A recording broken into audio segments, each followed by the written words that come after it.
Ndị be anyị kenekwanụ m unu. Anyị sị ka ụbọchị nke taa mara na anyị na mma. Anyị sị ka nke onye chiri ya zelụkwa. Dịka o si dị ya bụkwa Easter News 24 ka anyị si were wetara ya bụ ozi. Unu je gị n'ugbu a n'iru akwụkwọ n'ụbọchị uruchi nke taa gbasịta maka ya bụ ife na-eme n'obodo nọ n'ime ya anụ nwere onwe a na-azụ n'ala Igbo.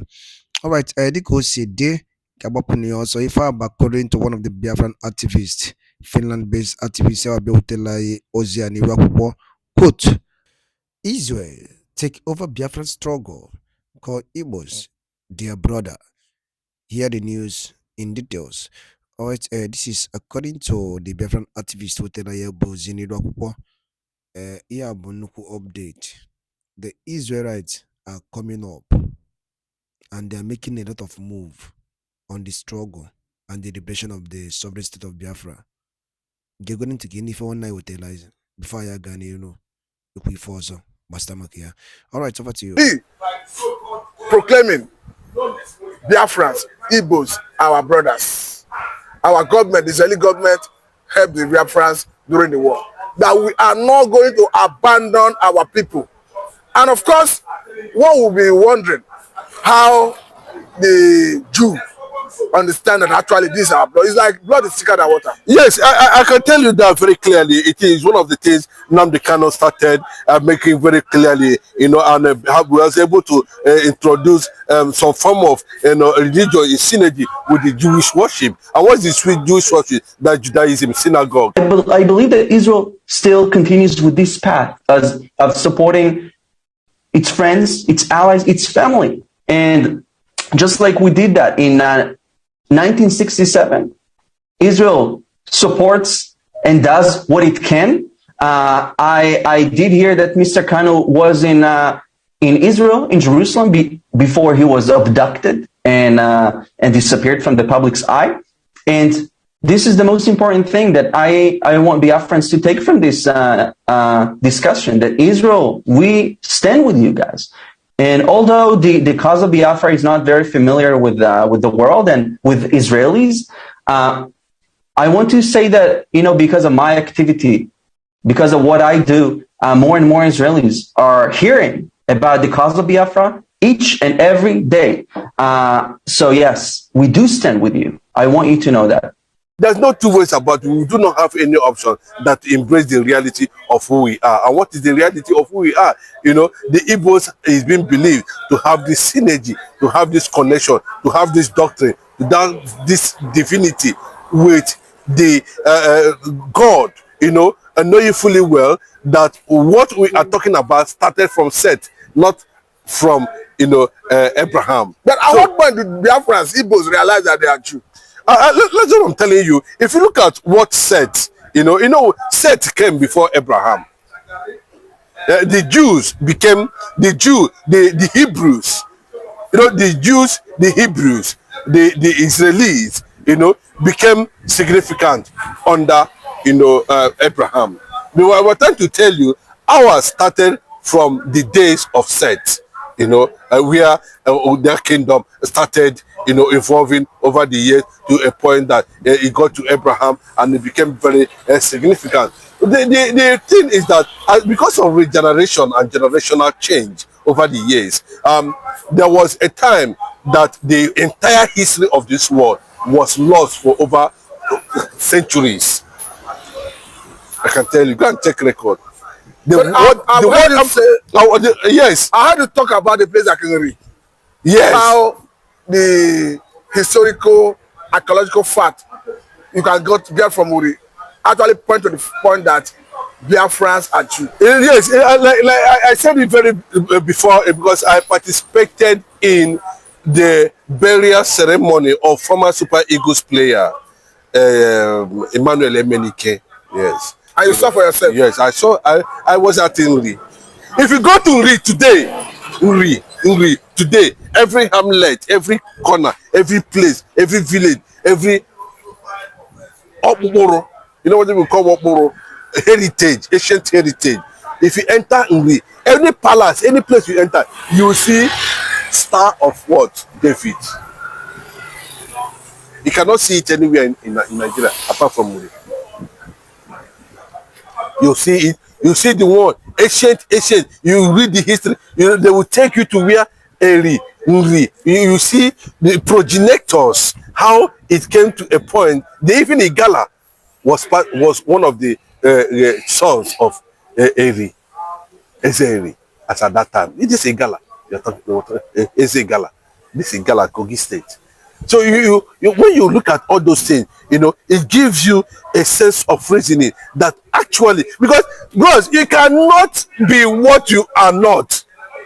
These people have kept this history, this trace, this understanding, psychology, everything, right from the beginning of time. It's not something that started now. That may have explained the reason the Jew protected Nnamdi Kanu when he escaped from Nigeria after the Operation Patton. Yes, Nnamdi Kanu was found there, in Jerusalem, because he has already had a path as a Jewish man.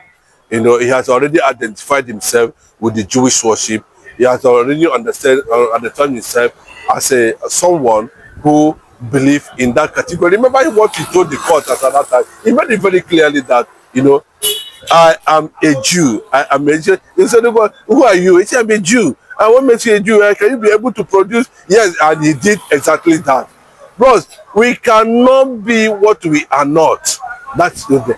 And not only that, everything that Igbo man does points to that direction, that Igbo man has that significance with the reality of the Jews in the Bible. I'm not talking about the Jews of the present day, the Jews of the Bible. The Jews of the Bible is what I'm talking about. So, and like I was explaining, that after centuries, the world history was wiped away from the earth. A researcher, a man came up and brought back some certain ones they can lay their hand on. And unfortunately, Biafra was one of the things they laid their hand upon, as a kingdom, as at that time. So what does that tell you? And it tells you that this very particular man also wrote a story about the Igbos when the world has not civilized. And what was the story? He said that these people behave like the ancient Jews of Israel. But Mr. I want to take it to an angle, because you did said the other day that Igbos are the fourth richest in the world, fourth richest tribe in the world. Is it the Jewish lineage they derive that strength? Bros, okay, if you want to try it now, start business with an Igbo man in one particular place and see what will happen after 5 years. You will notice that there's divinity in what he's doing. There's hand of God. Yeah, there's hand of God, because that what you're seeing is already a covenant that has taken place many centuries by his great grandfathers that entered into covenant with God. And God is God of covenant. God knows how to represent covenant. That is it. So you see what is happening to Igbo, the Igbo rise, the way Igbos do their something, is not just ordinary. It's as a result of the covenant they have entered with Chukwu Okike Abiyama, the God of Abraham, the God of creation. The God of creation. And that has, look at what is happening to Israel today. It's not as a result of covenant they have entered with God. It's the same covenant that we entered with God. We are the children of Jacob, Isaac, and Abraham. Okay, now let me bring it back to Nigeria, where RFI have actually rocked the boat.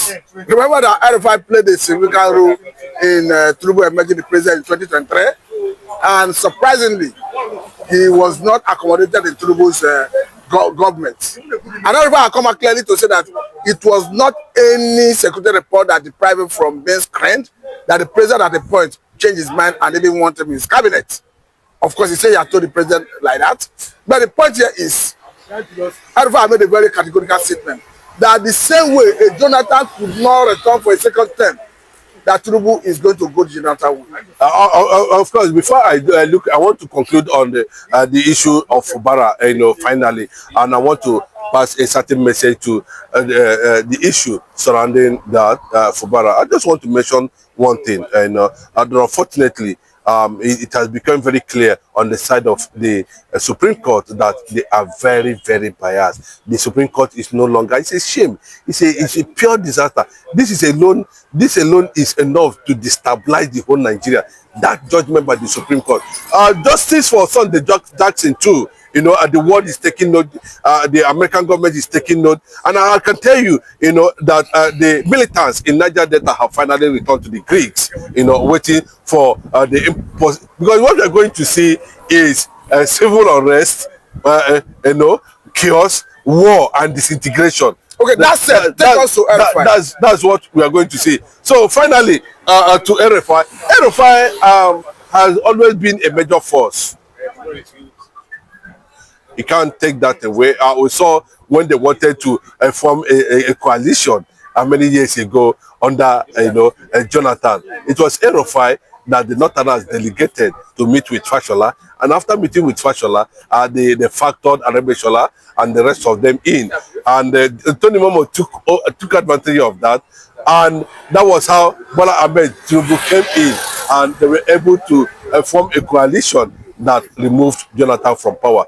I may not like RFI as a person, but this is a matter of the gathering. I can't say they are spent forces, but I can tell you it's a gathering of people who want to see how to wrestle power from the APC. The northern political elite have made it very clearly that Bola Ahmed Tinubu is a burden to Nigeria currently now. That's from the northern axis, you know, and anything that will, the North is not going to take over power. The North is not interested to take over power 2027. But what the northern Nigeria is saying at this point is that, you know, a certain replacement for Bola Ahmed Tinubu, and I can tell you categorically clear that that agenda will fly. So the way it is now, RFI shut down Tinubu's ambition of 2027. Of course, now complete shutdown. It's shutting down in the sense that, you know, we are going to see, according to Kola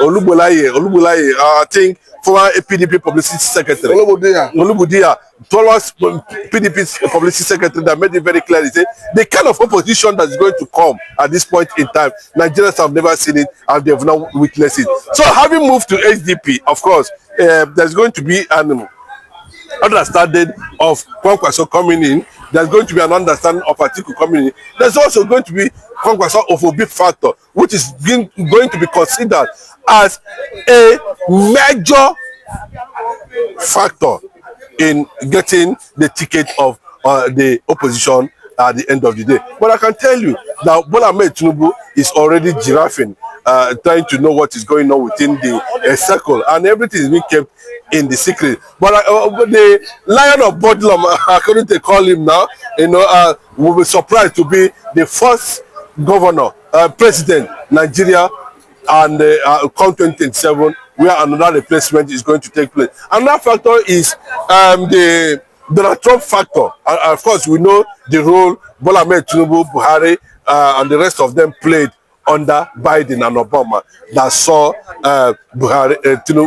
Jonathan, you know, lose power. Donald Trump is also there, and it looks like Donald Trump does not fancy Bola Ahmed Tinubu at all, and there has been crack on his international image and his relationship with the United States of America, and it's a factor. Nigeria is a factor. Nigeria is a point of reference when it comes to African politics. So at that point, Tinubu should be prepared. If care is not taken, he might end up becoming, you know, another Jonathan in this regard, just like RFI is trying to get the attention of Bola Ahmed Tinubu to the point that this is exactly what is going to happen to him come 2027. He might not smell Asurok again. Okay, now let's look at the statement that came from RFI the other time, that before Jonathan's election of 2015, that the Jonathan's kinsmen were denigrating the North, despising the North, and that Jonathan paid for it. That currently the Yorubas are despising the North, that a Tinubu is likely going to pay for it. You know, what look like saying like Jonathan, like Tinubu? No, what I'm saying is that I don't think that kind of statement is important now. because what we are looking at is that how they are going to come up with something formidable, with a force, with a movement, that will wrestle power from the APC, irrespective of what they are doing. We saw Buhari, do all manner of practice all manner of nepotic tendencies, and Tinubu is showing the same line too. Forget he gave Archeological 250 billion for Southeast Development Commission. That one is just to mobilize for his election and whatever in the area. And I can tell you, Tinubu never won South. He never won Southeast. He lost in Ondo. Obi won in all these areas. Obi won in Aso Rock, won in Lagos, won everywhere. But I can tell you, by calculating that, he has a major significant vote from the north and some, I think, from the west too. But he never wins South and Southeast. What does that tell you? That if he loses north, Tinubu is nothing to write home about come 2027. And of course, we are going to see all these factors being played out 2027. The South and the Southeast will not support Bola Ahmed Tinubu. Well, unless he's trying to use Nnamdi Kanu as a bet come 2027, where we are seeing different lawyers assigned to attend to Nnamdi Kanu's case. Everybody is running away. Even the new one they are just appointed now has disappeared. He said he cannot afford to tamper with his integrity over Nnamdi Kanu's case. That Nnamdi Kanu is as innocent as the air. And the federal government is just mainly trying to take him from treasonable charges to terrorism. They don't have any case against Nnamdi Kanu, and that Nnamdi Kanu should be freed. If Tinubu is looking at that angle, that Nnamdi Kanu will be used to get support from the Southeast come 2027. Well, Archeological has entered the wrong ground. Let us see how it's going to play out at the end of the day. But I can tell you that what awaits Tinubu come 2027 is bigger than what Tinubu is currently seeing as the president of Nigeria. Okay, should Tinubu release Nnamdi Kanu ahead of 2027 presidential election, do you think it's not going to work for him as a bait? It will not work for him, you understand? Nnamdi Kanu has defeated Nigeria. They are even recommending that this kind of person should be tried in the ICC. Nigeria is not qualified to try somebody Nnamdi Kanu. According to Binta Yanko, he said that Nnamdi Kanu is a higher reality and someone who is supersonic. His brain is supersonic, intelligent, stubborn, a legal astute. He said a lot of things about Nnamdi Kanu. That he actually loves Nnamdi Kanu. That's what he said. That he actually loves him. So that's to tell you the level of admiration and support and followership Nnamdi Kanu is even enjoying within the circle of the government of Nigeria. Where a lot of people admired him, for his resilient spirit. So you understand that every Igbo man is going to behave like Nnamdi Kanu against Tinubu, because when we are seeing Tinubu, we are seeing Nigeria. We are not going to look at Tinubu as a Yoruba man. We are going to look at Tinubu as a Nigeria, where we come to issue that will determine who is going to be there at the next president come 2027.